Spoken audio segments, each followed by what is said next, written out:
आज जो अपना पॉइंट है वो गैमेटोजेनेसिस अपना पॉइंट चल रहा था, युग्मक जनन। उस युग्मक जनन में हमने उसकी डेफिनेशन पढ़ी थी, परिभाषा पढ़ ली। परिभाषा के बाद में उसमें युग्मक जनन जो है उसको दो प्रकार से अपन ने डिवाइड किया था। एक तो स्पर्मेटोजेनेसिस जिसे अपन शुक्र जनन बोल रहे थे।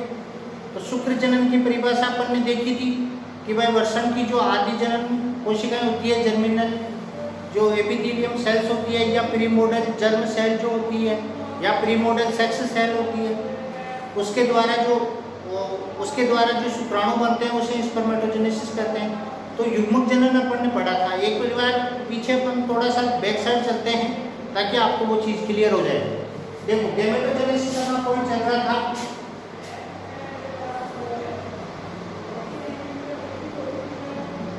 युग्मक जनन। एक बार सभी बच्चे लाइव हो जाएं ताकि वो चीज़ हमारी क्लियर हो जाए।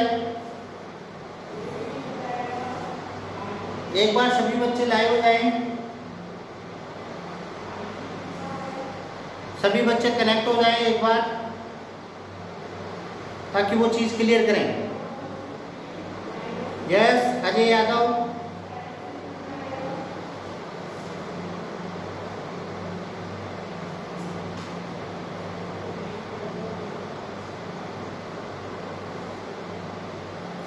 ठीक है। यहाँ पे अपन देखने बात कर रहे थे गैमेटोजेनेसिस, युग्मक जनन जिसे अपन बोलते हैं। युग्मक जनन जो है, युग्मक जनन, इस युग्मक जनन में अपन ने युग्मक जनन को दो भागों में डिवाइड किया था। एक तो अपन ने स्पर्मेटोजेनेसिस, एक तो स्पर्मेटोजेनेसिस जिसको शुक्र जनन कहते हैं, और एक oogenesis अंड जनन।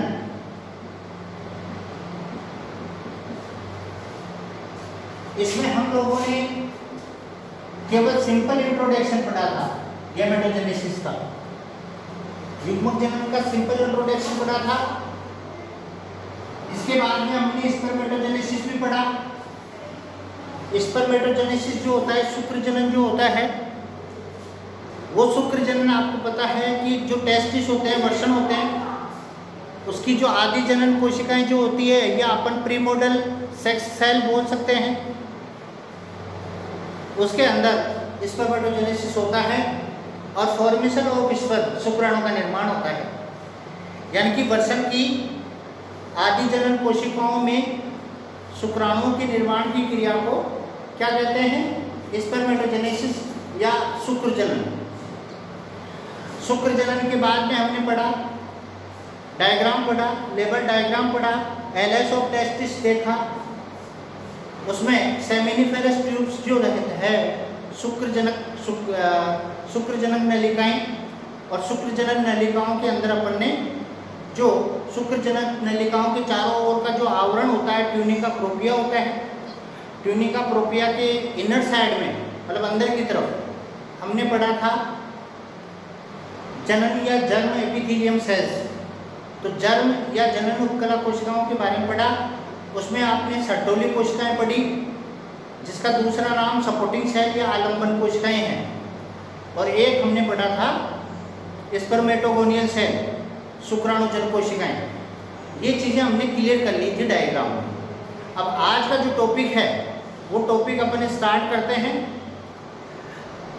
उसमें आपको सबसे पहले क्या ध्यान रखना है कि स्पर्मेटोजेनेसिस का प्रोसेस पढ़ेंगे अपन। भाई स्पर्मेटोजेनेसिस होता कैसे है, वो प्रोसेस अपन पढ़ने जा रहे हैं। तो आप सभी बच्चे बोर्ड की तरफ ध्यान दें। देखिए स्पर्मेटोजेनेसिस जो होता है उसका जो सिंपल प्रोसेस होता है, हम पढ़ रहे हैं स्पर्मेटोजेनेसिस यानी कि शुक्रजनन। और शुक्रजनन आपको पता है शुक्राणु के निर्माण को बोलते हैं, या formation of sperm, the card of spermatogenesis. Clear? देखिए आज अपना जो टॉपिक चल रहा है वो है स्पर्मेटोजेनेसिस।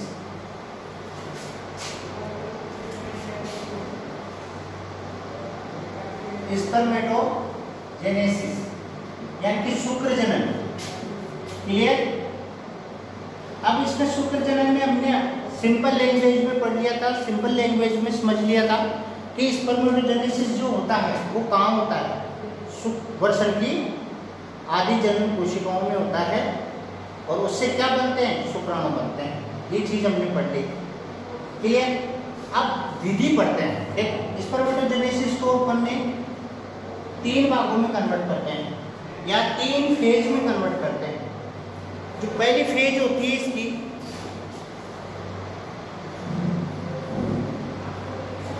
तीसरी जो इनकी फेज होती है वो होती है एक तो मल्टीप्लेक्शन फेज, क्लियर, मल्टीप्लेक्शन फेज।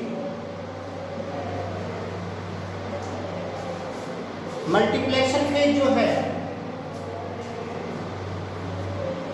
मल्टीप्लेक्शन फेज जो है इसको हिंदी में बोलते हैं गुणन प्रावस्था, क्लियर। दूसरी आती है आपकी ग्रोथ फेज, इसको बोलते हैं बढ़ती प्रावस्था, ग्रोथ फेज, बढ़ती प्रावस्था, क्लियर। और तीसरी आती है इसकी मैच्योरेशन फेज।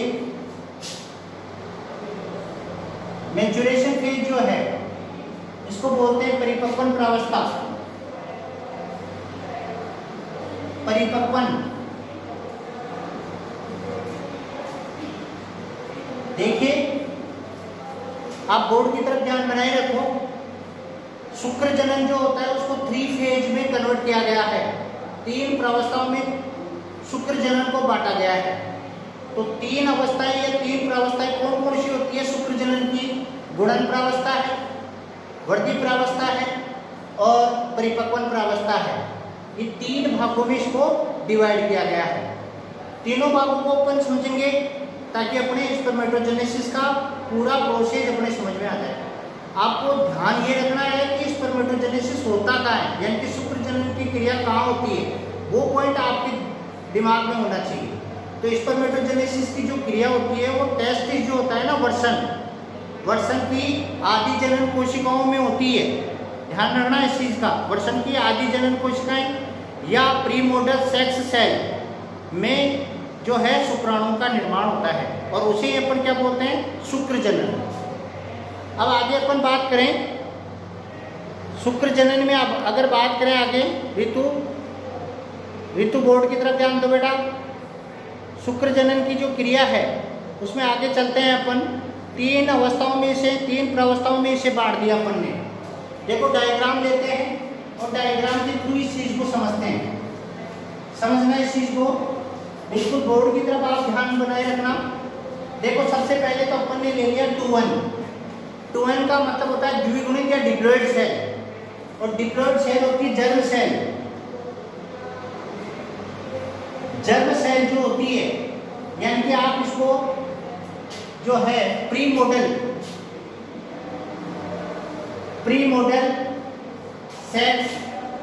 सेल भी कह सकते हो।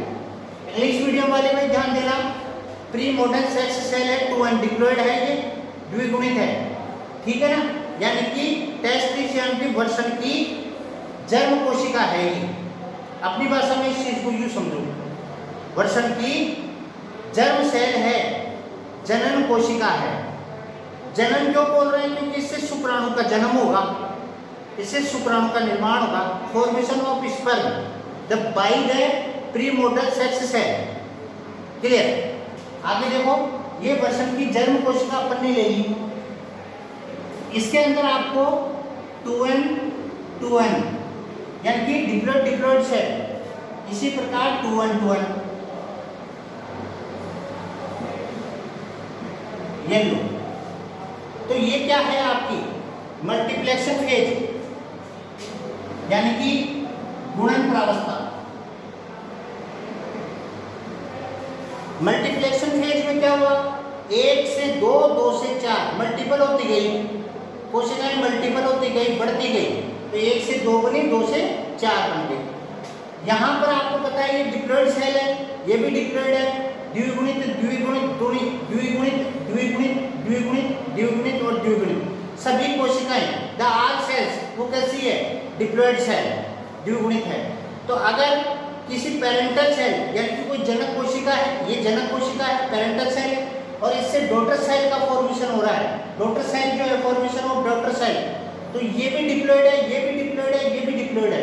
रीजन, इसका मतलब क्या हुआ? इसका मतलब ये हुआ कि अगर कोई द्विगुणित कोशिका होती है और उससे द्विगुणित कोशिका ही बनती है तो हमेशा कौन सा विभाजन होता है? समसूत्री विभाजन, माइटोसिस डिवीजन। बिल्कुल ध्यान देना, अगर कोई पेरेंटल सेल डिप्लॉइड है और डॉटर सेल भी डिप्लॉइड ही है, मतलब जनक कोशिका द्विगुणित है और पुत्री कोशिका भी द्विगुणित है, जैसे ये जनक कोशिका, ये पुत्री कोशिका, फिर ये इनकी पुत्री कोशिका। तो अगर जनक से पुत्री कोशिका बन रही है और वहां पर वो भी डिप्लॉइड है तो हमेशा विभाजन कौन सा होता है? समसूत्री विभाजन, माइटोसिस डिवीजन। क्लियर करें इस चीज को। माइटोसिस डिवीजन का मतलब क्या होता है कि जो जनक होता है, पेरेंटल जो सेल होती है, उससे जो डॉटर सेल बनती है उसमें भी क्रोमोसोम और उसमें भी क्रोमोसोम बिल्कुल सिमिलर होते हैं, समान होते हैं। यहां पर अपन ने देखा कि यहाँ जो है स्पर्मेटोगोनिया बन गई।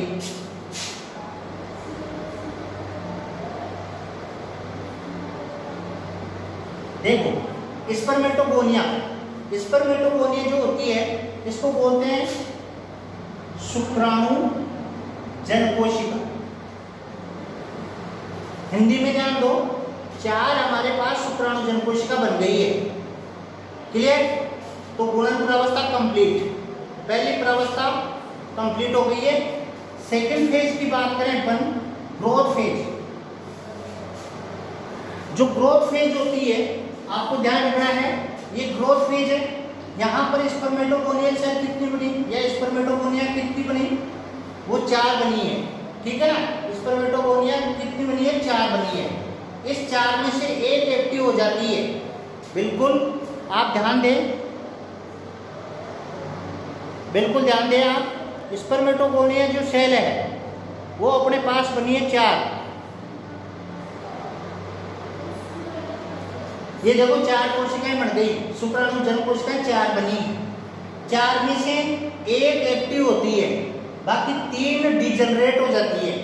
यानी कि यहाँ पर 3 कोशिकाएं जो होती है वो नष्ट हो जाती है और एक कोशिका एक्टिव होती है। एक कोशिका सक्रिय होकर किसमें बदल जाती है? प्राइमरी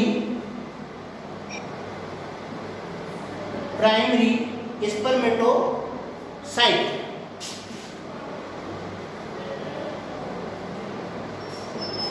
ध्यान दो, इसे बोलते हैं हिंदी में प्राथमिक शुक्र कोशिका। ध्यान देना, शुक्राणुजन कोशिका है, उसमें से एक कोशिका एक्टिव होती है, सक्रिय होती है, और सक्रिय होने के बाद किसमें बदल जाती है, किसमें चेंज हो जाती है? प्राथमिक शुक्र कोशिका में। यानी कि स्पर्मेटोगोनिया सेल जो है वो चेंज हो जाती है प्राइमरी स्पर्मेटोसाइट में। अब ये चेंज कैसे होती है उसका रीजन आप सुने। उसका रीजन ये है चेंज होने का कि जो शुक्राणुजन कोशिका है वो एक ही सक्रिय रहती है। 4 बनी है, 4 में से 3 तो डिजनरेट हो जाती है। 3 कोशिकाएं तो डिजनरेट, देखो यहाँ पे 1 2 3 4 कोशिका बनी। 4 कौन सी है? स्पर्मेटोगोनिया। तो स्पर्मेटोगोनिया 4 है, 4 में से तो 3 तो हो गई डिजनरेट और एक एक्टिव होती है, वो ये है। जो एक्टिव होती है, जो सक्रिय होती है, उसका नाम क्या हो जाता है? प्राइमरी स्पर्मेटोसाइट, यानी कि प्राथमिक शुक्र कोशिका। यह यहाँ पर ये जो एक कोशिका है उसको बोलते हैं अपन वृद्धि प्रावस्था। यहाँ पर जो फेज है, जो प्रावस्था है, उसको बोलते हैं ग्रोथ फेज। देखिए ग्रोथ फेज अपन ने देखा, ग्रोथ फेज, वृद्धि प्रावस्था आप समझना। वृद्धि प्रावस्था समझ में आ गया ऋतु? वृद्धि प्रावस्था, वृद्धि प्रावस्था में क्या समझना है समझ लो एक बार, इधर बोर्ड की तरफ ध्यान दे लो। 4 अपने पास शुक्राणुजन कोशिका बनी है, 4 में से 3 तो हो जाती है डिजनरेट, नष्ट, और एक बचती है वो है एक्टिव, सक्रिय। ये सक्रिय होकर क्या करती है, डीएनए, आरएनए, प्रोटीन इनका संश्लेषण करती है। एक जो बची है सक्रिय वो, तो डीएनए, आरएनए, प्रोटीन का संश्लेषण करती है और संश्लेषण करने के पश्चात उसका आकार बढ़ जाता है, और जब आकार बढ़ जाता है तो उसका नाम चेंज हो जाता है फिर, और उसका नाम होता है प्राथमिक शुक्र कोशिका। ये आपको ध्यान रखना है। तो प्राथमिक शुक्र कोशिका या प्राइमरी स्पर्मेटोसाइट बन गई। अब ये जो है इसको बोलते हैं वर्ती प्रावस्था, यानी कि वर्ती प्रावस्था में डीएनए, आरएनए, प्रोटीन इनका संश्लेषण होता है, और ये जो शुक्राणुजन कोशिका है ना वो प्राथमिक शुक्र कोशिका में बदलती है, वर्ती प्रावस्था। इंग्लिश मीडियम वाले ध्यान देना, यहाँ पर स्पर्मेटोगोनिया है 4 में से 3 डिजेनरेट हो जाती है, 1 एक्टिव होती है। वो एक्टिव होकर डीएनए, आरएनए, प्रोटीन यानी कि synthesis of DNA, RNA and protein करती है, और करने के पश्चात उसकी जो साइज हो जाती है वो लार्ज हो जाती है, उसका आकार बढ़ जाता है, और बढ़ने पर उसका नाम चेंज हो जाता है। फिर वो आता है प्राइमरी स्पर्मेटोसाइट। अब प्राथमिक शुक्र कोशिका या प्राइमरी स्पर्मेटोसाइट बन गया, तो मैच्योरेशन, वो सबसे पहले मल्टीप्लिकेशन फेज, गुणन प्रावस्था पूरी हो गई, वृद्धि प्रावस्था पूरी हो गई। अब मैच्योरेशन फेज यानी कि परिपक्वन प्रावस्था पढ़ रहे हैं। देखिए इसको ध्यान रखना है यहाँ पे,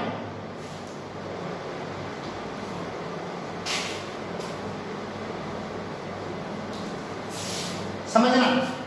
प्राथमिक शुक्र कोशिका तक आ गए अपन, यानी कि प्राइमरी स्पर्मेटोसाइट पर आ गए।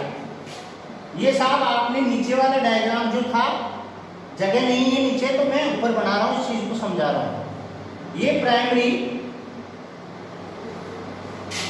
स्पर्मेटोसाइट, ये प्राथमिक शुक्र कोशिका है। प्राथमिक शुक्र कोशिका में क्या करना है आपको, अर्धसूत्री विभाजन यानी कि मियोसिस फर्स्ट, अर्धसूत्री विभाजन फर्स्ट करना है आपको। तो यहां लिख देता हूं मियोसिस फर्स्ट, अर्धसूत्री विभाजन प्रथम कर दिया। हिंदी में भी लिख देता हूं अर्धसूत्री विभाजन फर्स्ट कर दिया। अर्धसूत्री विभाजन फर्स्ट करते हैं तो आपको पता है कि जनक से संतति में गुणसूत्रों की संख्या आधी हो जाती है। यानी कि जैसे मान लो नंबर ऑफ क्रोमोसोम 46 है, मान लो अगर 46 गुणसूत्र है ना तो उसके आगे हो जाते हैं 23।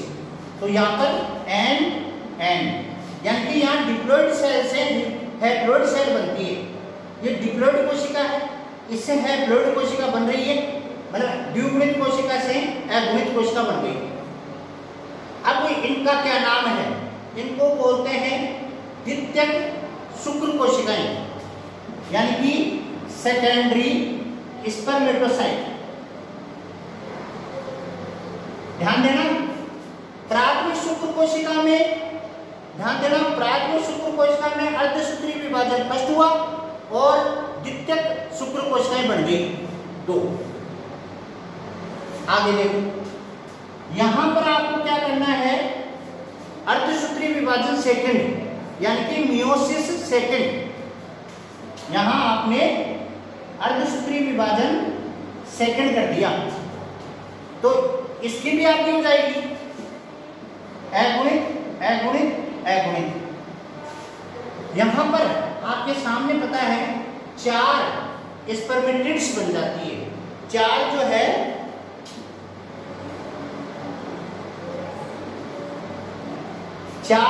शुक्राणु पूर्वी कोशिकाएं बन जाती है। हिंदी में बोलते हैं इसको शुक्राणु पूर्वी कोशिकाएं। तो देखो, द्वितीयक शुक्र कोशिका में अर्धसूत्री विभाजन सेकंड होता है। सेकंड होने पर 4 शुक्राणु पूर्वी कोशिकाएं बनती है। तो इसका मतलब क्या हुआ, इसे बोलते हैं मैच्योरेशन फेज। ध्यान देना, परिपक्वन प्रावस्था। तो शुक्राणु पूर्वी कोशिकाएं बन गई 4, समझना इस चीज को। अब स्पर्मेटोसाइट्स बनी है 1 2 3 4, ये 4 स्पर्मेटोसाइट्स है, 4 शुक्राणु पूर्वी कोशिकाएं। 4 से इस एक से एक शुक्राणु बनेगा, इस एक से एक शुक्राणु बनेगा, इस एक से एक शुक्राणु बनेगा स्पर्म, और एक से ये स्पर्म बनेगा शुक्राणु। इससे बोलते हैं स्पर्म शुक्राणु।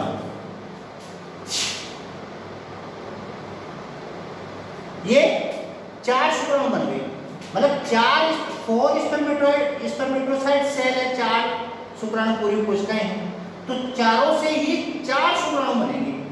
सीधी सी बात ये है, अपने दिमाग में ये सेट करना है। तो यहाँ पर ध्यान देना है कि स्पर्मेटोसाइट्स जो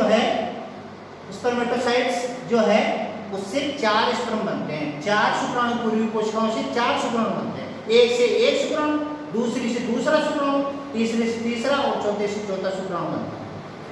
अब देखो सुनना इस चीज को, बोर्ड की तरफ ध्यान देना। ये शुक्राणु पूर्वी कोशिकाएं जो है इससे शुक्राणु बन रहा है, तो इसे बोलते हैं शुक्र कायांतरण हिंदी में, और इंग्लिश में बोलते हैं स्पर्मियोजेनेसिस।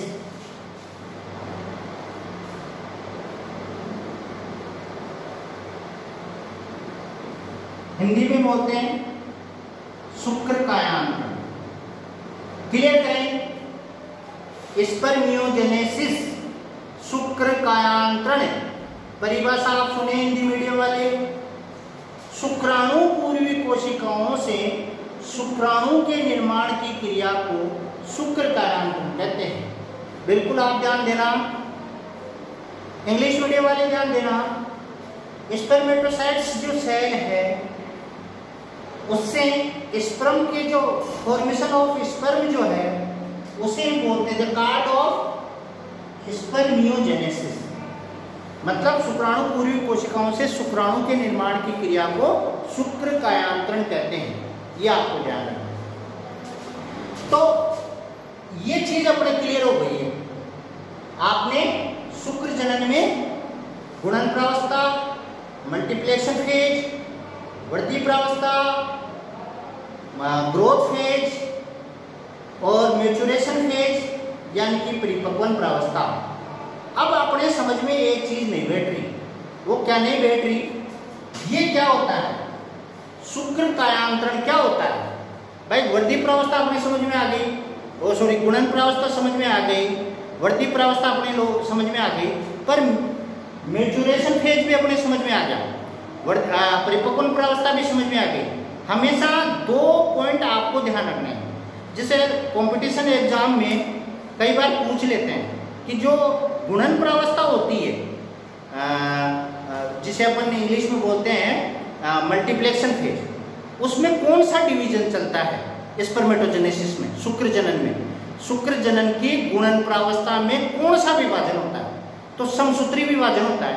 एक चीज तो आप ये ध्यान रखना, माइटोसिस डिवीजन। दूसरी आपको ये पूछ ले कि डीएनए, आरएनए, प्रोटीन, इनका सिंथेसिस यानी कि संश्लेषण, synthesis of the DNA, RNA and the protein शुक्र जनन की किस प्रावस्था में होता है, मतलब स्पर्मेटोजेनेसिस की कौन सी फेज में डीएनए का संश्लेषण होता है, द सिंथेसिस ऑफ डीएनए। तो आपको बता देना है वृद्धि प्रावस्था। ठीक है, अब एक पॉइंट और ध्यान रखो, आपको ये पूछ ले कि जो शुक्र जनन होता है, स्पर्मेटोजेनेसिस जो होता है, उसकी मैच्योरेशन फेज यानी कि परिपक्वन प्रावस्था में कौन सा विभाजन होता है, तो आपको बता देना है अर्धसूत्री विभाजन फर्स्ट और सेकेंड। क्लियर। अब देखो एक अच्छा क्वेश्चन बताता हूं मैं, एक क्वेश्चन सुनना आप। जैसे मान लो स्पर्मेटोजेनेसिस आपके सामने, मैंने आप खुद इस क्वेश्चन को हल करें। देखो मेरे पास 50 सुनना इस चीज को, बहुत अच्छा क्वेश्चन बता रहा हूं आपको, ऐसे क्वेश्चन आएंगे घुमा के। मैं क्वेश्चन बना रहा हूं वृद्धि प्रावस्था से और परिपक्वन प्रावस्था से, इन 2 से प्रश्न बना रहा हूं। तो आप पहले वृद्धि प्रावस्था से क्वेश्चन सुनना। मान लो मेरे पास 50 प्राथमिक शुक्र कोशिका है, यानी कि प्राइमरी स्पर्मेटोसाइट है 50, वृद्धि प्रावस्था में बनी थी ना स्पर्मेटोसाइट, उसकी बात कर रहा हूं मैं। तो मेरे पास 50 यानी कि 50 प्राइमरी स्पर्मेटोसाइट है, 50 है। अब कितने कितने शुक्राणु बनेंगे, क्वेश्चन ध्यान लो आप, मतलब कितने शुक्राणु बनेंगे। अब सुनो, जब आपने प्राथमिक शुक्र कोशिका 1 से 4 बनाए हैं शुक्राणु, प्राथमिक शुक्र कोशिका आपके पास एक ही तो है, ये इससे कितने शुक्राणु बने, 4। तो जब आपके पास 50 हो तो कितने शुक्राणु बनेंगे भाई, 1 से बन रहे हैं 4, तो 50 से कितने बन जाएंगे, कितने बनेंगे, नहीं समझे। 100 1 से 4, 50 से, नहीं समझे, समझ में नहीं आया क्वेश्चन। हाँ बोलो सोनू, सोनू बेटा बोलो। उर्वशी, एक स्पर्मेटोसाइट, हाँ बिल्कुल सही है। विशाल, समझ में आ गया क्या खा रहा है। जब एक स्पर्मेटोसाइट से, प्राइमरी स्पर्मेटोसाइट से एक है तो उससे 4 स्पर्म बन रहे हैं, फॉर्मेशन ऑफ स्पर्म 4, तो 50 से कितने हो जाएंगे, बोल नहीं रहे, म्यूट करो। उर्वशी म्यूट करना।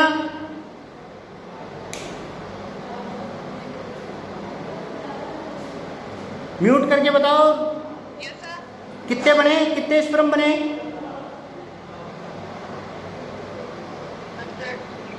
हैं? नहीं बेटा, दिमाग में समझ में नहीं है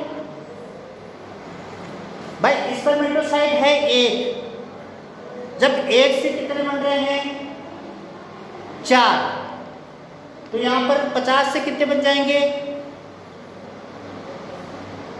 कौन बताएगा। म्यूट करके उत्तर दो इसका। हैं? कौन बता रहा है, विशाल,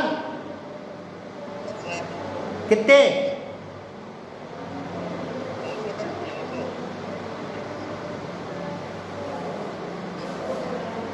बताओ बताओ।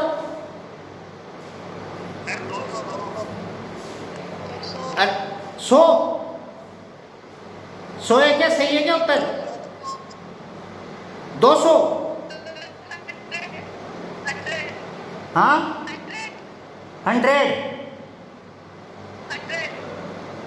200 बिल्कुल सही है। देखो सुनो इधर कैसे हुई है, यहाँ पर 1 से जब 50, 1 से 4 बन रहे हैं, 1 से 4 हैं, तो यहाँ 50 से कितने हो जाएंगे, 50 इंटू 5 चौके 20, 200। 1 से 4 बन रहे हैं, 50 से बन जाएंगे, 4 बनते हैं तो 5 चौके 20, 200, यानी कि 200 शुक्राणु बनते हैं। अगला क्वेश्चन सुनो, अगला क्वेश्चन सुनना। सेकेंडरी स्पर्मेटोसाइट, यानी कि मान लो आपके सामने 10 सेकेंडरी स्पर्मेटोसाइट सेल है, तो उससे कितने स्पर्म बनेंगे, 10 होने चाहिए। समझना इस चीज को, बोर्ड की तरफ ध्यान दो। ये कितने हैं, इधर ध्यान दो। यहां पर 1 और 2, यहां पर 1 और 2 सेकेंडरी स्पर्मेटोसाइट है 2, तो 10 से कितने बन जाएंगे, जब 2 से 4 बनते हैं तो 10 से कितने बन जाएंगे, आंसर दें।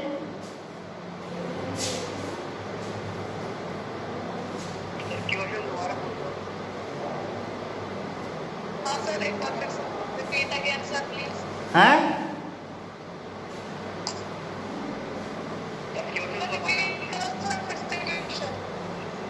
कौन, अच्छा ठीक है, आगे कौन बता रहा है, विशाल पुनिया।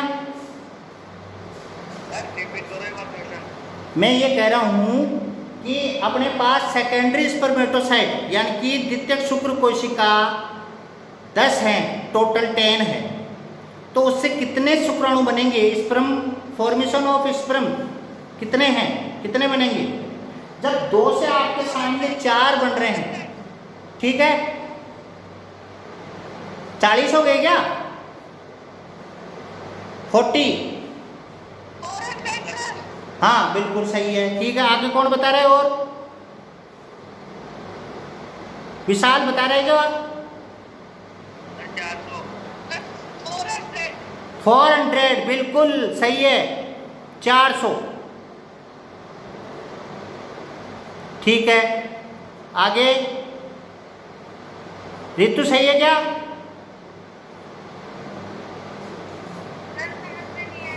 हैं? देख सुन मेरी बात, यहाँ पर शुक्राणु पूर्वी यानी कि द्वितीयक शुक्र कोशिका है 2 अभी प्रेजेंट में बोर्ड पर। तो 2 से कितने शुक्राणु बन रहे हैं? 4। ठीक है, अब मैं ये कह रहा हूं कि 10 हैं, ये तो 2 ही थी पर 10 होनी चाहिए। अब ये 10 हैं, टोटल 10 है, तो कितने शुक्राणु बनेंगे? 400। सही है, क्लियर? हाँ क्लियर। ठीक है, आगे चलो। आगे अपने ये क्वेश्चन आपको आने चाहिए, क्योंकि एग्जाम में ऐसे ही क्वेश्चन आते हैं। कोई अपने को कोई सेल दे देता है, पूछ लेता है भाई कितनी सेल का निर्माण होगा, कितनी फॉर्मेशन ऑफ सेल, है ना, तो वो आपको ध्यान रखना है। तो अपना जो टॉपिक है शुक्र जनन स्पर्मेटोजेनेसिस वाला, वो कंप्लीट होता है।